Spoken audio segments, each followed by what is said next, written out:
What's up, everyone? Christian Duke, the Iron Duke Speaks, episode 3, brought to you courtesy of Iron Mag Labs. Remember, make your mark with ironmaglabs.com. So today I want to talk about Regan Grimes. No shocker there. Big fan of his. He did an intro for me when I had my show on MD. I've always liked this guy. Great physique, very symmetrical, very balanced, very tiny waist. Great balance, good poser. He worked with Chris' technician Aceto, and he was doing real well. I mean, he got a couple of top fives. He got runner-up at the Vancouver Pro, and for a Canadian, I mean, that's pretty cool. But I believe that there's an angel and a devil on every bodybuilder's shoulders. And I believe that the angel is all about the symmetry and the balance and the proportions and the lines and bringing the house down and really entertaining, being good to the fans, all the things that make for a great bodybuilder. But I think on the left shoulder, there's a devil, and that devil says you gotta get bigger. You gotta be the biggest, freakiest, nastiest bodybuilder on the stage, because that's what wins shows. And that really actually doesn't win shows. And if we look at Sean Flextron Roden, our 2018 Mr. Olympia, he's not a mass monster.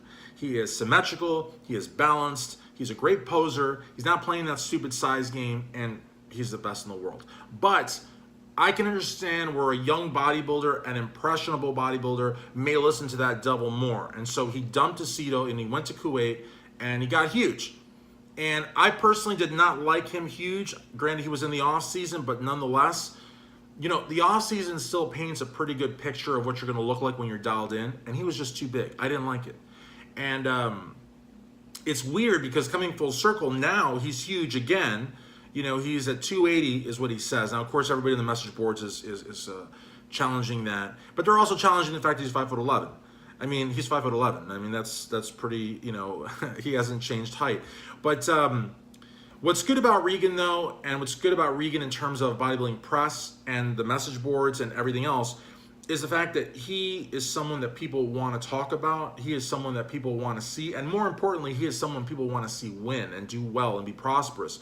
And I'm actually writing an article about Regan for ironmagazine.com because, his game is perfect. He's got his social media in line. He's got a great website where he offers, diets and services, and he's got clothes, and he's got a good sponsorship, and he's good to the fans. So he's got all that going for him. But, when he went to Kuwait, he went through a variety of changes. He also went to Classic Physique, which a lot of bodybuilders are doing that, I think because of the fact that, a lot of legends use that division for their comebacks. Flex Wheeler, for example, Scarum Darum Charles, you know what I mean? And they see Classic as maybe a purer form of bodybuilding, a more authentic form of bodybuilding, when it really isn't. It's a physique division. It's a classic physique division, but it is a physique division. And anytime you put a bodybuilder in a physique division, they're going to want to come back to bodybuilding. So unless you're doing 212 or open, you're not doing bodybuilding. I don't care how classic the poses are. I don't care what Frank Zane says. You're not in bodybuilding, okay? So, but at this point, the fact is that it's more than speculation. It's more than a rumor because, again, the guy's 280 pounds. He can't do classic at 280 pounds. And he can't do classic with that amount of muscle. And to think that he would lose that muscle to then get on stage, to me is crazy. So he's either going to compete in open or he's going to walk around at the size of an open bodybuilder. But 280 pounds, and he looks great. That's the thing. He looks absolutely great. Arnold Classic coming up. I do want to mention Keone Pearson. Again, a lot of people do not believe he's natural. I do. I don't think it's marketable to say that you're natural, honestly, especially if you're competing in an untested type setting, because of the fact that, most of the people are probably natural, but you never know. And why put yourself out there? Why broadcast something that, bodybuilding is a sport of freaks. People like freaks. They like mass strength. They want to think of you as being superhuman. When you say you're natural, there's nothing wrong with being natural per se. I don't think there's anything wrong with it, but I don't know. I don't understand. Like, if somebody said they're natural, I'd be like, okay, well, you're natural. Who cares? But so many people are giving him so much grief, and it's because of two things, I believe. Now, before I say the two things, there's two different types of people giving him grief. There's a couch potato, hater, never competed, never been to a show, never met a competitor, that person. We don't care about that person.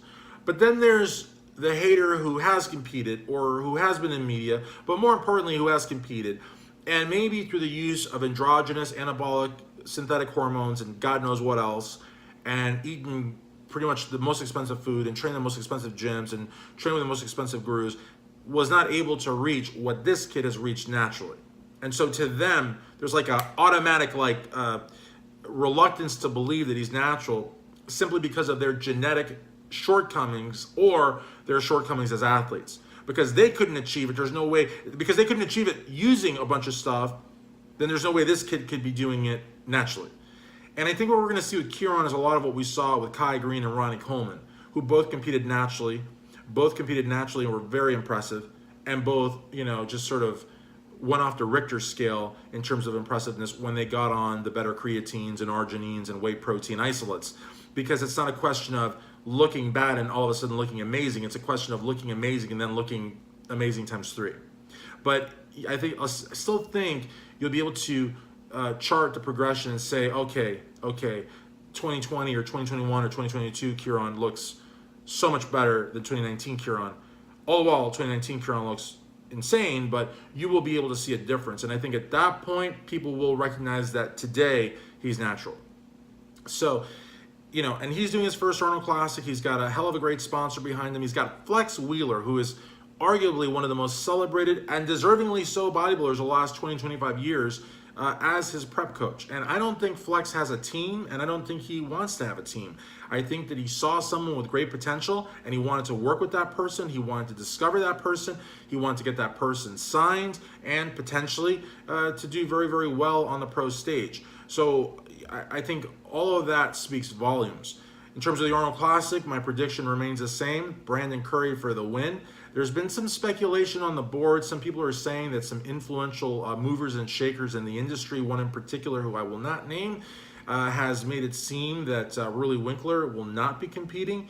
But there's nothing to indicate from Roelly's personal social media platforms that is the case. And I also can't imagine why he wouldn't compete, considering that he got the People's Choice Award at last year's 2018 Mr. Olympia, and he took 3rd place with only 7-time Mr. Olympia Phil Heath and your 2018 Mr. Olympia Sean Flexitron Roden ahead of him. So I can't imagine why he wouldn't want the Arnold title, both for the money and for the respect, not to mention the media fanfare that he would ride a wave from Columbus to Vegas for all of 2019. So I can't imagine the thinking. Some people are saying it's clickbait on the person who's making the statement's part. Other people are saying that maybe he knows something we don't know, which is possible. Anything is possible. It's possible that Jimmy Hoffa will knock on the door here in a few minutes, but I don't think so. So that all having been said, I hope you enjoyed this episode of the Iron Duke Speaks, episode 3, brought to you courtesy of and viewed at ironmaglabs.com.